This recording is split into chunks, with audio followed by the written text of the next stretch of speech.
Today's guest is a long-term colleague I've worked closely with for many years. She's a charismatic leader, she's a brilliant woman, and a cherished friend.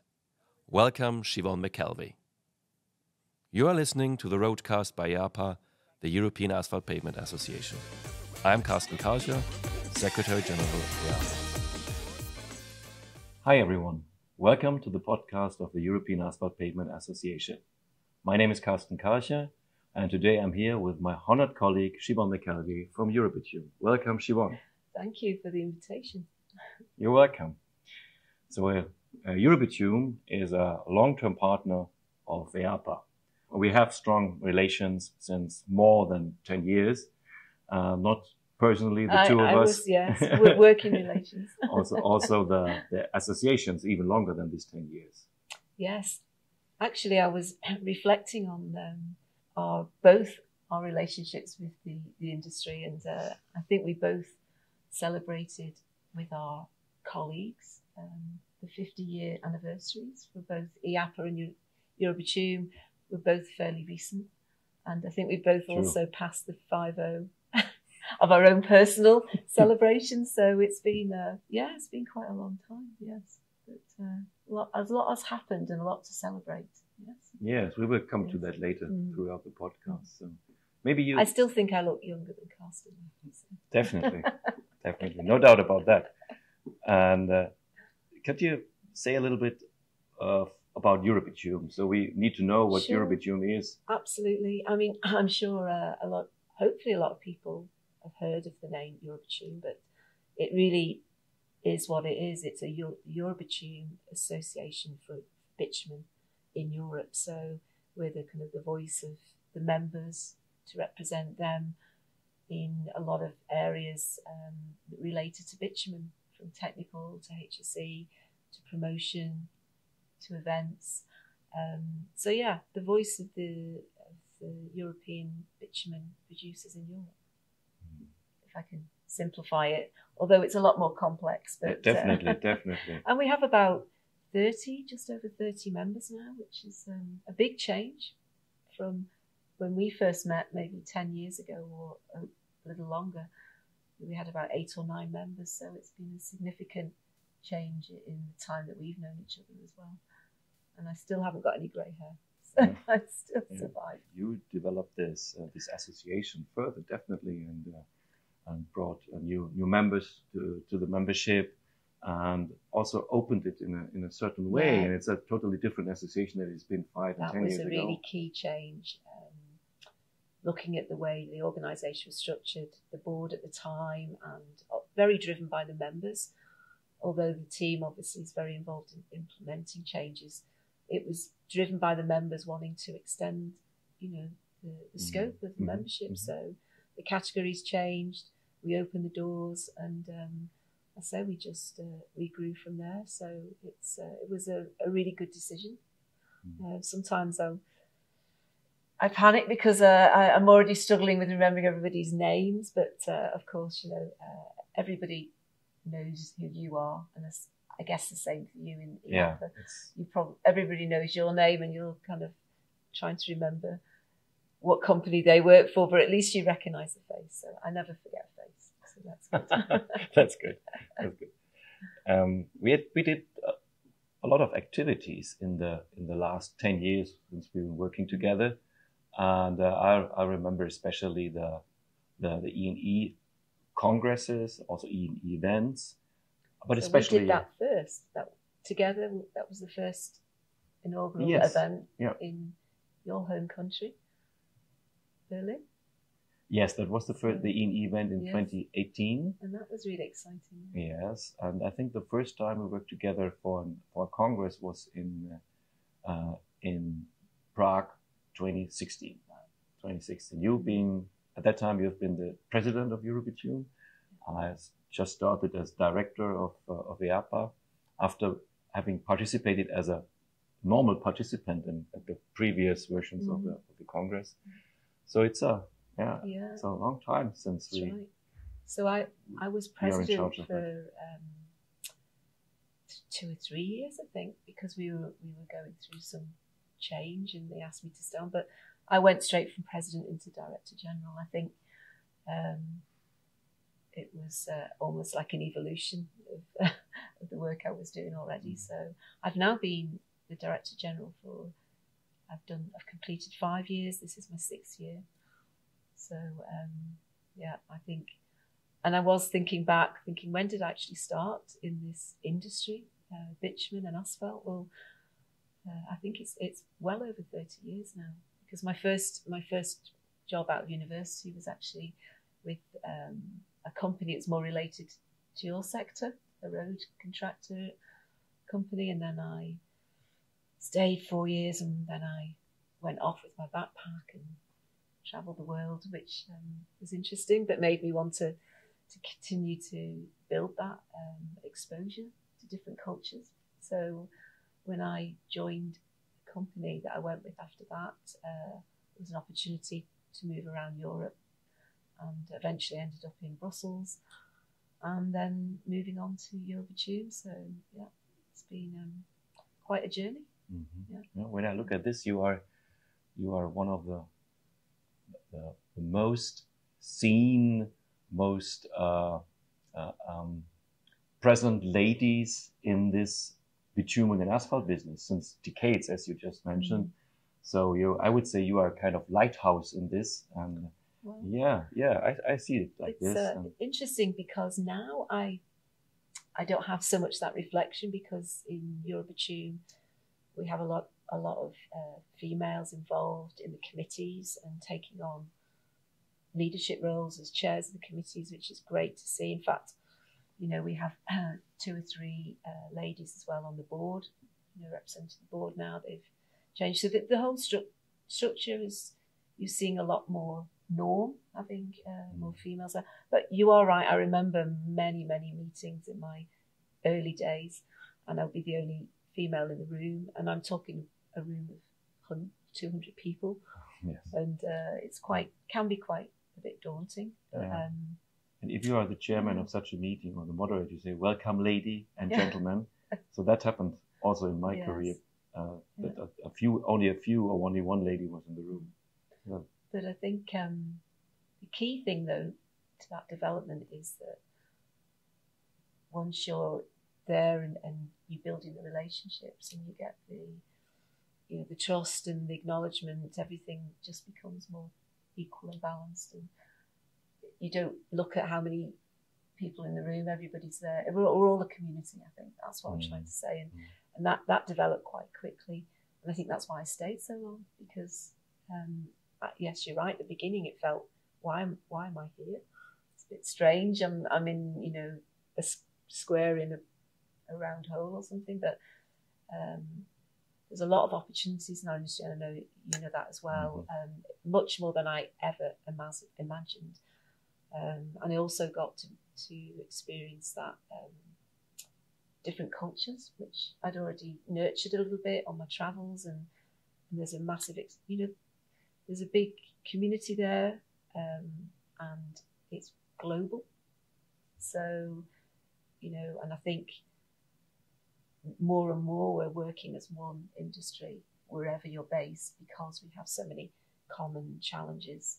I know we'll maybe touch on a few of those before we end today, but it brings us closer, and it brings us sort of to identify and recognise the need for these partnerships like we have with yourselves. Why work on something in a silo when the whole, industry has stakeholder partners trying to figure it out as well? So it makes sense. So partnerships like EAPA are, I think, in whatever industry you're in, are really valuable. It's like having an extra resource. Yeah, that's very important. Do you see it in a similar way? So we see Eurobitume and also Aggregates Europe as partners, even if they are somehow suppliers. Not they are suppliers for the product asphalt at the end, but we are happy to have this close exchange. And as you know, we even share an office with Aggregates Europe, and Eurobitume and EAPA are very, very close since many, many years, and have a good collaboration and a very good partnership. So we built on that, and I think we were quite successful also in the last years. When I look at how we organized this congresses. And there was another thing that we did together, which I think is also very important for the both industries, is the Asphalt Advantages. Mm-hmm. We started as a campaign, prepared a website, the asphaltadvantages.com website. And on this website, you find a lot of facts in different silos related to the benefits of asphalt. Yes. And the important thing for Eurobitume was that, as we know, it's a raw material and it ends up in another material as an end product. So asphalt being one of the biggest places, application areas. So to talk about bitumen and not refer to asphalt is like talking about, ice cream without, raspberry sauce on it. You have to connect the two. And having that opportunity through the Asphalt Advantages was a really big opportunity for bitumen to provide the background story about the product and the benefits and why it provides those properties for the asphalt. So no, it was fun. It's still going now, and it's almost 10 years now. I have to say though, it did generate other things. We have the runners love asphalt, which I think was your idea, and then we bolted on with cyclists. So we have the chance to actually incorporate some of your own sort of personal, social passions into your work world, which is quite good. Yeah, and I just have to tell the listeners that we have new edition of both campaigns, so Cyclists Love Asphalt and Runners Love Asphalt, and a new set of shirts available in the shop of the Deutsche Asphaltverband. So whoever is interested in that, we will have the link in the citations of the podcast, so you will find where to get them. I remember many years ago, I think running the half marathon in Brussels, and I think probably then I was a lot fitter. And now I don't even tell Carsten my times because he's way ahead of me now. But I think at the beginning I might have just been a bit faster. But now it's about taking part. Yes, taking part in that, and also it has that mirror effect in the associations being engaged with everything that we do. So taking part at whatever level is important. To be involved, you get the most out of it, really. And I think one thing I've taken from being involved in Eurobitume so much is seeing the development and the impact the community can have once you build that community within Eurobitume. It's very powerful, and so it's been. I've definitely recognised the impact of that, and of course the activity of the members is always a big part of that.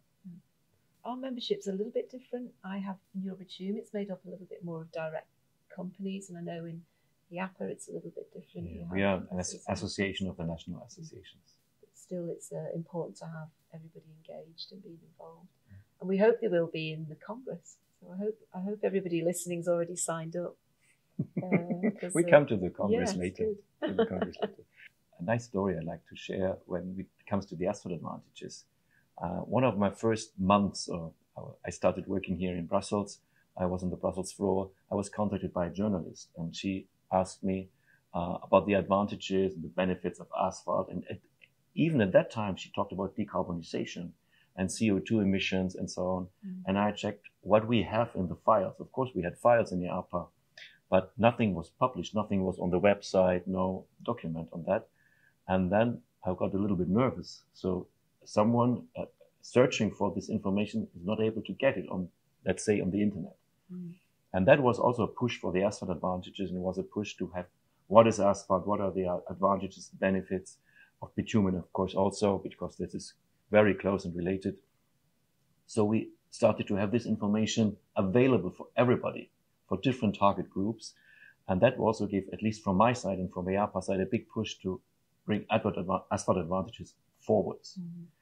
And when I look at this, one of the most visited website of the EAPA homepage is what is asphalt.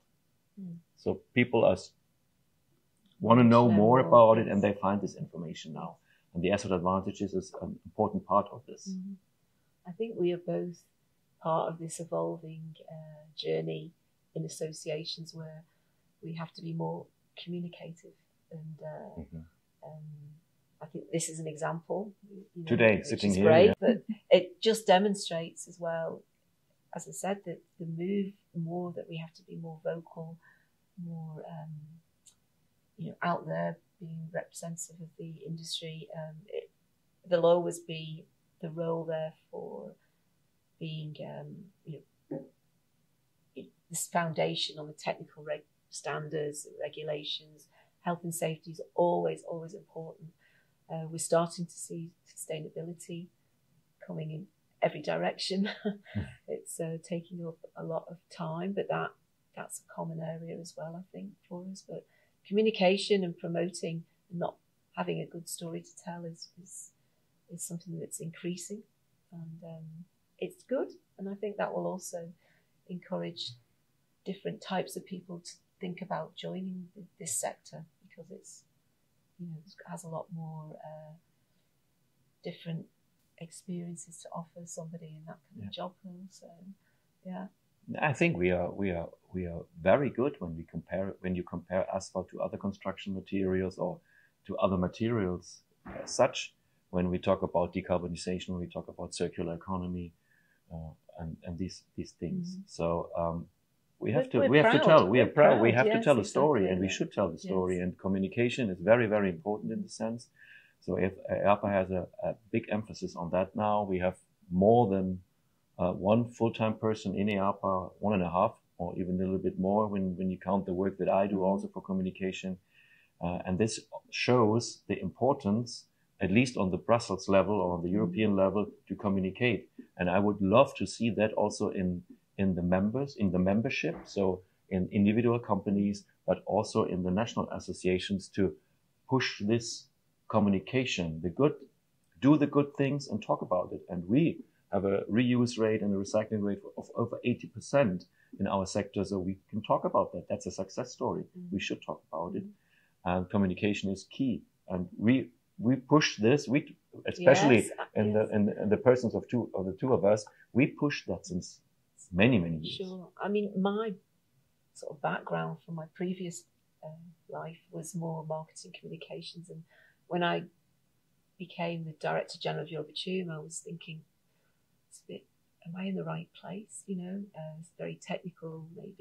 Maybe my predecessors have been, but it was very obvious that we have experts, and even though some of them are disappearing because everything's getting smaller, but I'm very reassured with the experts we have around us, to support us in the infrastructure of the associations, of the industry, of the sector. And I think that the big challenge is really finding that sort of way to communicate the right messages to the right people at the right level. So we've got a great agenda. I think it's something that we definitely have. There's a lot of future going forward in positive messages. So, yeah. Fully agree. Yeah, fully agree. So, how many times have you talked to people socially about asphalt over dinner? Over dinner, in my role, and I'm out of the industry with social friends. Yes, that's the point.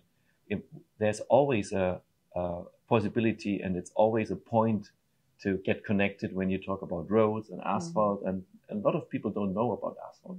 Of course, in my environment, my friends know what I do, and they know that they have to be careful when they talk about asphalt, because I'm quite strict on them and give a lot of information about that. But even just that happened on my way to Brussels, in the train. I have a sticker, asphalt is for everyone, on my computer, and there was a student sitting on the other side of the table, and he asked me, "What's that?" And we came into discussions, and he told me that he's from the economical sector, and he's working on this, and where's the sustainability, what is the benefits of asphalt. And that was a start. And of course I can tell a lot because I have this technical background, having 15 years of experience in this as a technical product, but also in the way of being a communicator about asphalt, being an influencer on asphalt. So I can speak a lot about this, and I think he was happy to leave the train after 1 hour because we had a very intense discussion. But it's amazing, isn't it? I mean, one of my big discussion points is it's not tarmac, it's bitumen, you know, and then you explain, you know, it's asphalt, not tarmac. And bitumen is the binder, and it's, you know, people are actually interested in it because they never really think about it. They walk and drive on it every day and they not really care so much what's in it. But if once they ask you and you sort of open up a bit, you remind you that it is a, you know, interesting, slightly complex sometimes, but a very durable, long-lasting product that's going to be here when we've moved out of these roles. So that's quite it's exciting for any new people thinking about a new career or a sector to enter. I think there's a lot of history in our sector, but there's also, you know, huge opportunity for the future. So, yeah, and it has always been black. Most probably it will remain black in the future.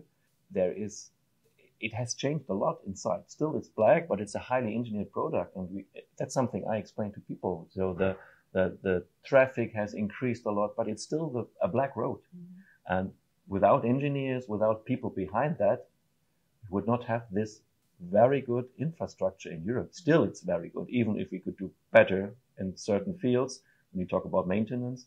But still, it's a very, very nice asset that we have. So we mentioned social network, social media, social networking. And I always remember, this is even 10 years ago, when sort of social media was starting to become, you know, more of an influence in everybody's life. And we'd say, yes, but, you know, the real social network is the road, if you think about what it does. And it was great because you could feel the connection, and it was an easy way to explain or visualize how you're involved in an industry that you're proud of, really. So, yeah, it's certainly I've learned a lot. I've met many interesting people. And one of the things I've enjoyed most, I think, is being able to try and understand technical issues at my level and then help communicate those in a way so everybody can understand. So, and maybe that was the problem years ago. People didn't. Definitely. Too technical people. Yes, we're talking to each other maybe, and which is great. But I think we need to share it more with different people, so everybody has a little understanding of where everything fits. So that's been a really rewarding thing for me, I think, in my time in the industry. The perception changed, and I think especially during the COVID phase, when people realized that infrastructure, road infrastructure, is very important, and it is a ingredient part of our everyday life. Coming back to asphalt is for everyone or everybody, and then realized that it's not only loud when cars are rolling over it, and many cars are rolling over it. It also helps you to come from A to B, to go to the kindergarten, bringing people there. The pavement in front of your house, not only the road, also the pavement or sidewalk, is made of asphalt. All the roads are made of asphalt. So people realized, okay, and even in these times, or especially in these times, it's a very important part of our everyday life. Roads and asphalt material, which is 90% used to build this infrastructure. So also, I think this is, I think it's so important to have these industry associations that we're part of, our members are part of, because you have to have that strong voice to make these points heard by different people. So it's been, when people say to you, joining an industry association, are you on your way out, retiring? I think definitely the answer is no, because it's so busy. There's so much change management going on with the environment. Sort of the working environment. It's a very transitional, point of time right now. There's a lot going on to keep whatever your background is interested in, because and that's great. It's the busy mind keeps you young, so that's why I look 40 and you look 30. But there's never a week that I could say I do the same thing week to week. That's true. You're having to switch around a lot, which is good. It can be a little stressful at times, but I think everybody knows that you always manage to get the priority things done. And of course, right now we're working on the Congress. E&E. Yes, exactly. So this keeps us busy since months. I think people will realise when we actually started working on a Congress. I don't think people realize that. So it's almost three years, really. I mean, as soon as there is a gap of 4 years for these Congresses. Fortunately, last time it was delayed a year with COVID. Yeah. So we've literally had to start almost immediately after the Almost Madrid online Congress 2021. So it's been part of our daily routine, almost sort of weekly routine for these months, but it started. Yeah, in between we had the second E&E event in Vienna in 2022. So it's just 1.5 years, a little bit more than 1 year ago, and 1.5 years in between the event and the Congress we have scheduled now for the 19th to 21st June 2024. So it really keeps us busy. Yeah, well, and the background team of the organising committee, I know, but so that'll be. I'm looking forward to that, and it's also a really great time to meet everybody again across from many countries or global now. It's not just European; it's international. We get delegations from South Africa, Australia, Japan. It's so rewarding to see that, and we think we're a small minority being in bitumen, certainly, but maybe even asphalt in the construction arena. But when you go to an event like that and you meet 800 people all excited about talking about what's happening in that area, it makes you realise it's a good community. It's the 8th one we organise together as both associations. That's right. Eurasphalt and Eurobitume.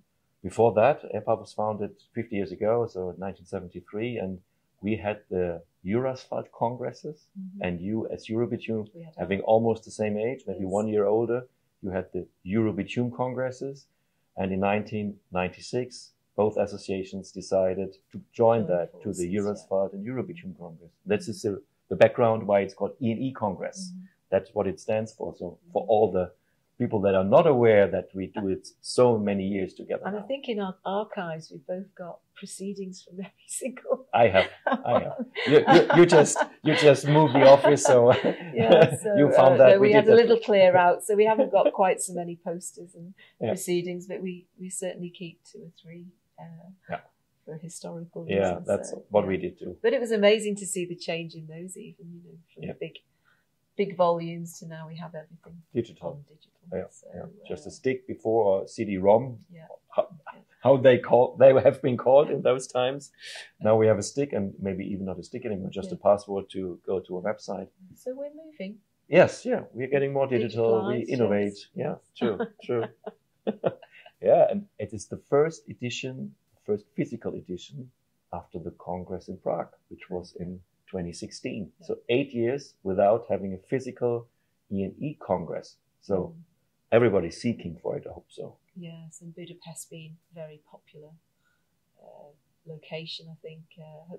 I know it'll live up to its promise of what it can offer. So it's going to be an amazing week. It's in June. The weather should be great. The river there. What's not to like? The historic buildings. So we might have to try out a few of the restaurants. That's something Carsten and myself quite like doing together. Yes, trying out restaurants. We have to exchange whenever possible. But also the venue where the Congress takes place. We both selected that together with a professional Congress organizer we always need to support us. And it was difficult this time because of many reasons. We will not go into detail here. But we found a good place. I'm really happy. I was just there a few weeks ago. Last week. It was last week, not so many weeks ago. And visited again and looked at some more details. And I'm really looking forward to it. It will be a close. It's a a clear area or a small area where everything is at the same place. So we have a large exhibition, we have the auditoriums, and everything's very nearby in two buildings that are connected. So that's great. And so in front of the park, it's all walkable. If people want to walk, they can walk.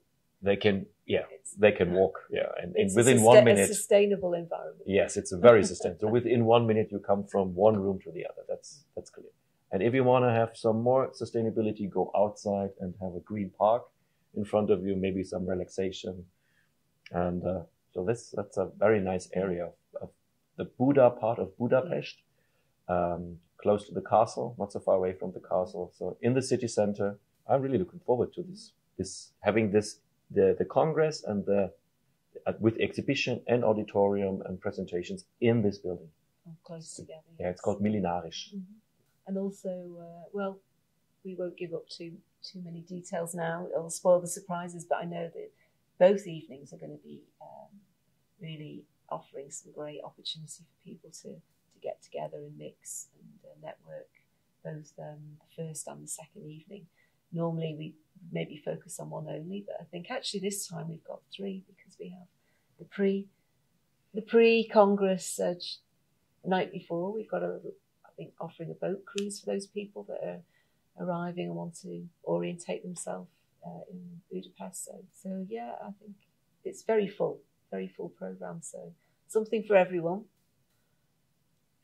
something for us as well. I'm sure there will be. We will see a lot of people that we don't see for a couple of years. So that's definitely, yes. And hopefully maybe meet some new people. Yes, that would be great to have more people of the younger generation. I'll just have to remember their names, but that'll be another problem. Yeah, but you don't forget the faces. No, I remember their face. Yeah. I think this has always two aspects. So it's this high level, attractive scientific program that we have based on this call for papers, and secondly, a lot of time and space and possibilities to exchange, to network, to learn. Let's say in the floor, not only in the auditorium when someone is speaking, to talk to people, to exchange, get this information on the latest developments in the industry, in research. So this is always very inspiring for the participants. So it's a good mixture of technology and research information and the latest state of the art with the knowledge of the people to bring that together. Mm-hmm. Well, it's always been a flagship, really, event in the industry. So I'm sure this year is going to be just as successful. And as we said earlier, if you haven't already registered, don't leave it too late to organise your best time when you're there. And I'm sure if you see Carsten and myself, you can come and tell us if you've heard podcasts. It'd be great to get some feedback direct from people. And if there's anything that they would like to see in the future, maybe from EAPA on the future podcast, they can maybe... So you start with the closing now. Yes. Very nice. Yeah, that's true. So I think we had a very nice exchange and talked for 20 minutes now. That's great. And inform people about the good collaboration, the long-term collaboration of both associations, what we do together, and definitely one of the highlights that we do and have done in the last decades is the Congress. So it's definitely worthwhile, and it's standing just in front of us. So it's definitely worthwhile to talk about this a little bit longer. Yeah. So I think it's time to close this. Yes. It's been great to be part of this, and I wish you much success. I'm sure this is one of many.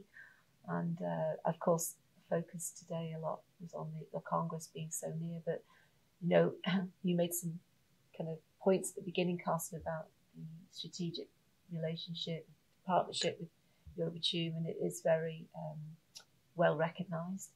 And all the work that you and your team do and your members, it's great to have such a close, let's say, a support there, because we know that we can discuss issues relevant in the industry.